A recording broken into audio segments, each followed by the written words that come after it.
So the other day, I'm looking at the layout, kind of bored, thinking, what haven't I done lately? And it struck me, hey, I've still got an undecorated Kato B unit laying around, a shell. I'm sure the chassis is under one of my E units. And so I thought, well, maybe I'd make it up into an Amtrak because they had a couple different color schemes on them.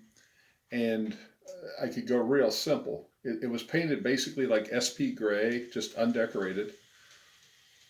So I'll put a couple of stills on at the end here. Pushing my Concord dummy in the ladder scheme is my Kato B unit.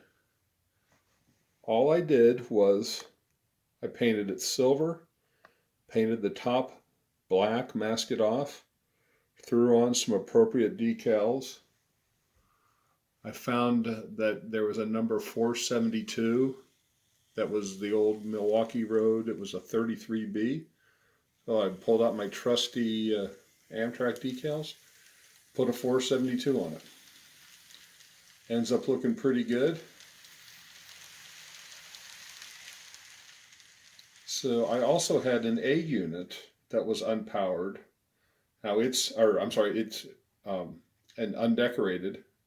The shell is was off to the side, and I'm using the A unit somewhere.